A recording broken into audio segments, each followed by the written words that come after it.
Assalamualaikum warahmatullahi wabarakatuh. Halo semuanya, perkenalkan nama saya Nizfa Natiko dengan NIM 2024122907 dari Program Studi Pendidikan Agama Islam semester 1, reguler 1.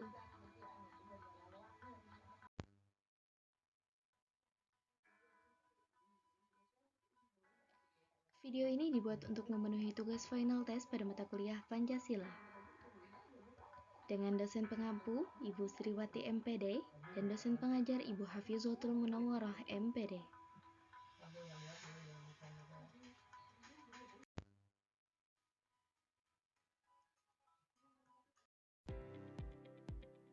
Di sini saya akan menjelaskan materi dengan tema Pancasila.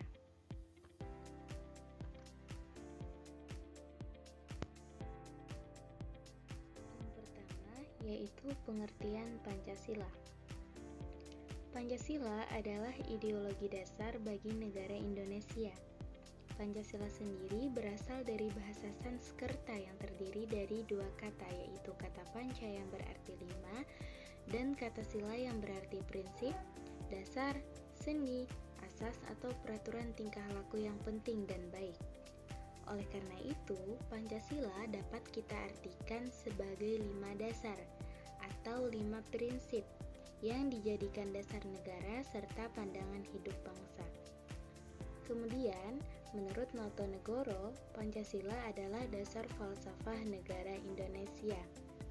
Sehingga dapat kita ambil kesimpulan bahwa Pancasila merupakan dasar falsafah dan ideologi negara yang diharapkan mampu menjadi pandangan hidup bangsa Indonesia sebagai pemersatu, lambang persatuan dan kesatuan, serta sebagai pertahanan bangsa dan negara Indonesia.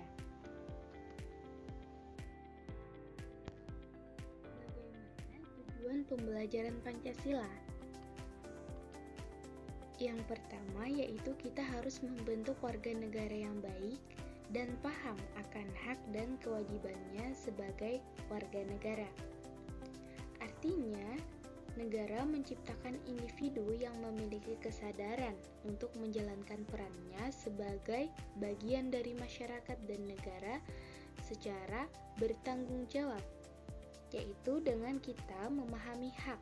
Kita harus mengetahui hak-hak yang diberikan oleh negara, seperti hak atas pendidikan, kesehatan, kebebasan berpendapat, ataupun dalam perlindungan hukum. Yang kedua, kita harus menjalankan kewajiban. Kewajiban kita seperti mentaati hukum dan menjaga ketertiban. Yang ketiga, kita juga harus berperilaku baik, yaitu menunjukkan sikap toleransi, menghormati perbedaan, dan bekerja sama untuk kepentingan bersama. Dan kita juga harus berpartisipasi aktif dalam kehidupan bernegara. Intinya, kita sebagai warga negara yang baik memahami bahwa hak dan kewajiban itu saling terkait dan harus dijalankan secara seimbang demi mewujudkan masyarakat yang adil, makmur, dan damai. Kemudian yang kedua adalah membantu mengembangkan karakter manusia Pancasila dalam pemikiran, sikap, dan tindakan. Di sini kita sebagai manusia, sebagai warga negara harus memiliki karakter yang sesuai dengan isi dari sila, yang sesuai dengan nilai-nilai yang terkandung di dalam Pancasila, dan harus kita terapkan dalam pemikiran, dalam sikap maupun dalam tindakan kita. Kemudian yang ketiga adalah menumbuhkan rasa cinta, persaudaraan, dan nasionalisme terhadap negara Indonesia. Dalam kehidupan kita bermasyarakat, kita harus memiliki rasa cinta dalam persaudaraan dan rasa cinta dalam tanah air. Yang keempat yaitu menanamkan nilai-nilai Pancasila dalam kehidupan bermasyarakat. Dalam kehidupan sehari-hari, kita harus tetap menjalankan dengan menerapkan nilai-nilai yang terkandung di dalam Pancasila.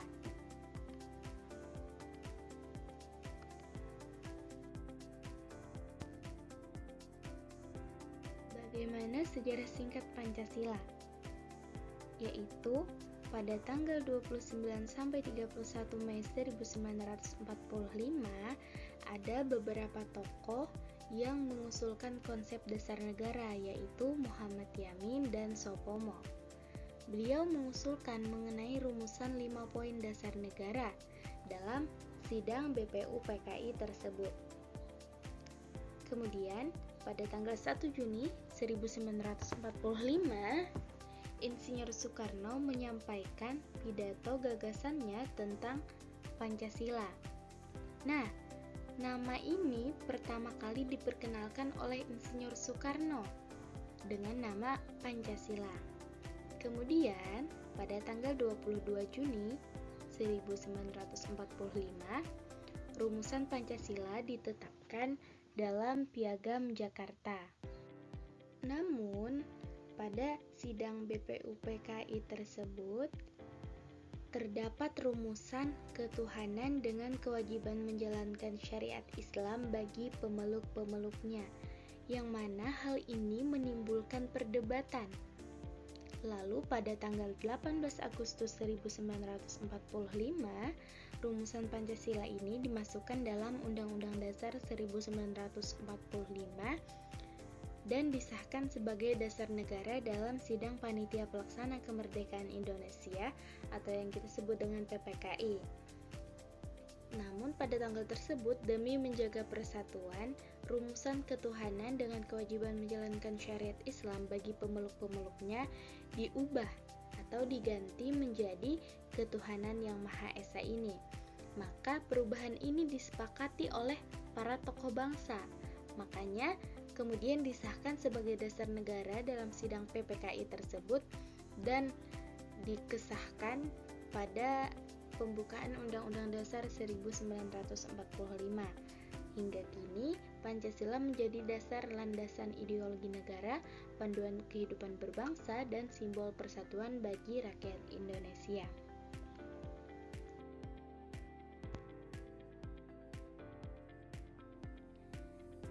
Kemudian, isi dan arti dari sila Pancasila. Dari sila pertama yaitu ketuhanan yang Maha Esa, memiliki arti bahwa mengakui dan menghormati keberadaan Tuhan yang Maha Esa sesuai keyakinan masing-masing. Hal ini mencerminkan toleransi antar umat beragama di Indonesia. Di sini, sila pertama mengandung pengakuan terhadap keesaan Tuhan dan kebebasan setiap warga negara untuk beragama sesuai keyakinannya masing-masing.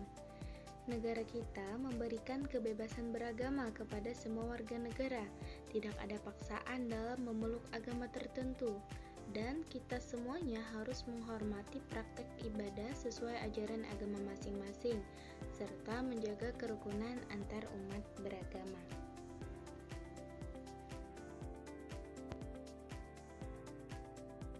Yang kedua yaitu isi dan arti sila kedua, yaitu kemanusiaan yang adil dan beradab.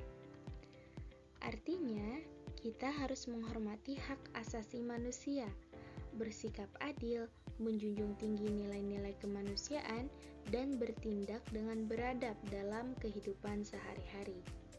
Di sini kita harus menjunjung tinggi nilai-nilai kemanusiaan, menghormati martabat manusia, dan berperilaku adil terhadap sesama warga negara. Kita harus menjaga hak dan kewajiban setiap masyarakat, setiap individu, dan kita harus menentang adanya penindasan ataupun kekerasan yang terjadi dengan kita mengutamakan tindakan yang berdasarkan moral dan etika.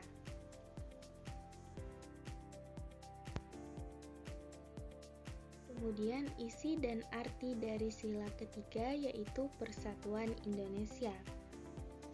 Persatuan Indonesia sendiri memiliki arti yaitu menjaga keutuhan bangsa dan negara dengan semangat persatuan tanpa memandang perbedaan suku, agama, ras, ataupun budaya. Artinya, kita mengutamakan kepentingan bangsa di atas kepentingan pribadi atau golongan dengan semangat nasionalisme. kita harus mampu membangun persatuan dan kesatuan di tengah keberagaman, di tengah pluralisme. Dan kita harus menjaga kedaulatan dan keutuhan wilayah NKRI, serta menghormati keanekaragaman suku, agama, ras, budaya, dan adat istiadat yang ada di Indonesia.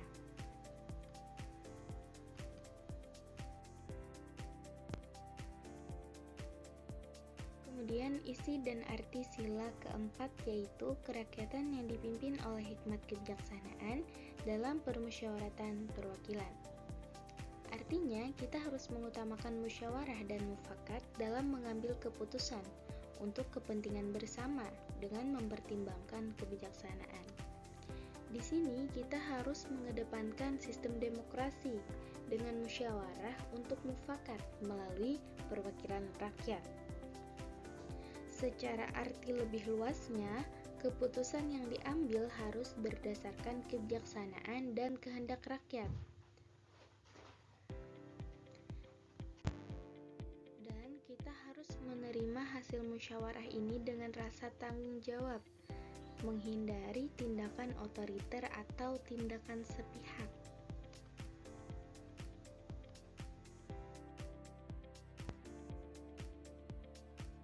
Kemudian, isi dan arti sila kelima keadilan sosial bagi seluruh rakyat Indonesia. Sila ini memiliki arti bahwa mewujudkan keadilan dalam berbagai aspek kehidupan, baik aspek sosial, ekonomi, maupun budaya untuk seluruh rakyat Indonesia tanpa adanya diskriminasi, mengembangkan perbuatan luhur, tolong-menolong, dan kekeluargaan, serta mengedepankan kesejahteraan rakyat. Artinya, negara menjamin keadilan dalam seluruh aspek kehidupan, sehingga kesejahteraan rakyat dapat dirasakan oleh seluruh warga negara Indonesia.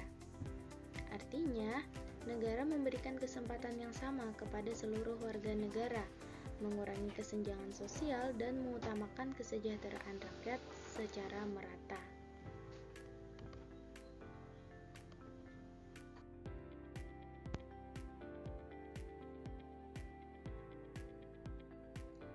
Kemudian, Pancasila sebagai dasar negara dan pandangan hidup bangsa.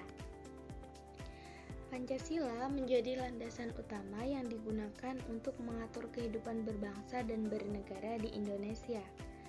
Sebagai dasar negara, Pancasila ini menjadi pedoman dalam penyelenggaraan pemerintah dan dalam menentukan arah kebijakan nasional. Bagaimana fungsi Pancasila sebagai dasar negara? Yang pertama, berfungsi sebagai sumber dari segala hukum. Karena semua peraturan dan semua undang-undang di Indonesia harus sesuai dengan nilai-nilai yang terkandung di dalam Pancasila. Kemudian, yang kedua, sebagai panduan dalam penyelenggaraan pemerintahan. Pancasila sendiri menjadi pedoman bagi pemerintah untuk menjalankan tugas-tugasnya sesuai dengan prinsip-prinsip yang terkandung di dalam Pancasila. Yang ketiga yaitu sebagai pemersatu bangsa. Pancasila ini mengandung nilai-nilai yang mencerminkan keanekaragaman budaya, suku, agama, dan golongan masyarakat Indonesia yang bermacam-macam atau pluralisme, sehingga menjadi dasar untuk persatuan bangsa. Yang keempat yaitu sebagai landasan moral dan etika. Karena Pancasila ini mengajarkan nilai-nilai luhur seperti nilai keadilan, nilai kemanusiaan, dan nilai persaudaraan yang mana menjadi acuan dalam kehidupan kita bermasyarakat di negara Indonesia.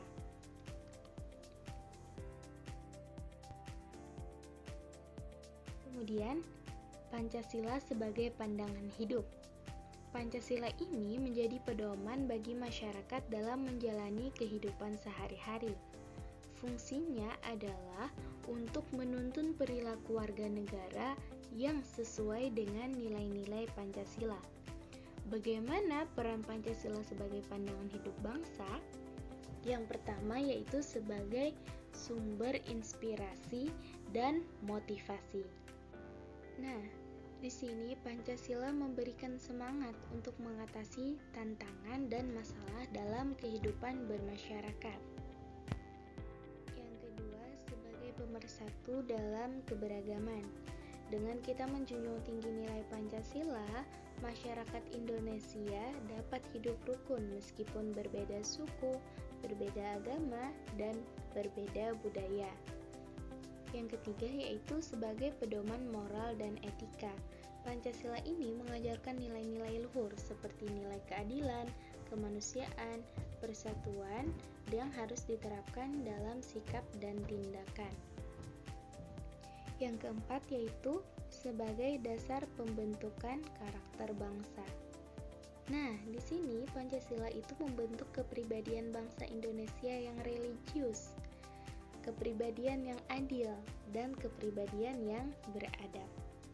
Maka dengan Pancasila sebagai dasar negara dan pandangan hidup bangsa, Indonesia ini memiliki landasan yang kokoh untuk mencapai tujuan nasional, yaitu keadilan, kemakmuran, dan persatuan bagi seluruh rakyatnya.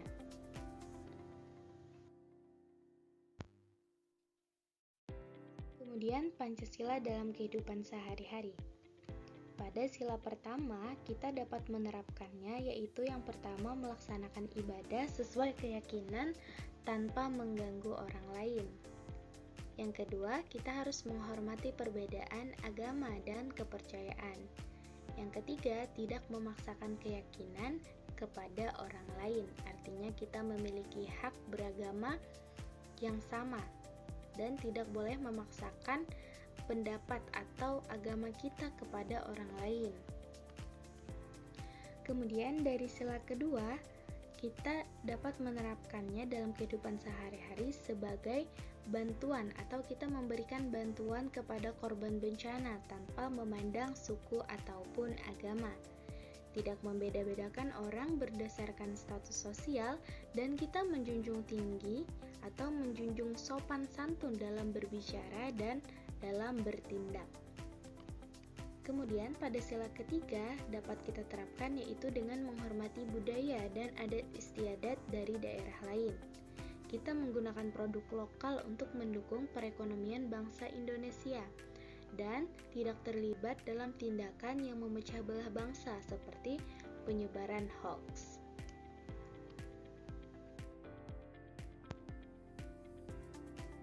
Kemudian dari sila keempat, kita dapat menerapkan dalam kehidupan sehari-hari yaitu musyawarah. Kita bermusyawarah untuk menentukan keputusan dalam keluarga, seperti pembagian tugas dalam rumah tangga. Yang kedua yaitu kita menghormati keputusan atau hasil keputusan bersama di dalam rumah tangga ataupun di dalam bermasyarakat, meskipun kita berbeda pendapat. Dan kita harus berpartisipasi dalam pemilu untuk memilih pemimpin secara demokratis.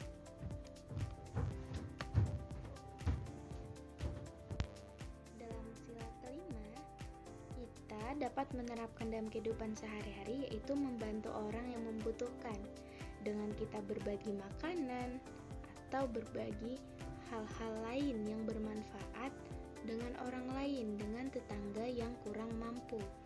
Kemudian kita tidak mengambil hak orang lain seperti tidak menyontek saat ujian, saat ulangan, ataupun kita tidak boleh korupsi uang negara. Kemudian kita juga harus mendukung program pemerintah untuk pemerataan ekonomi dan pendidikan.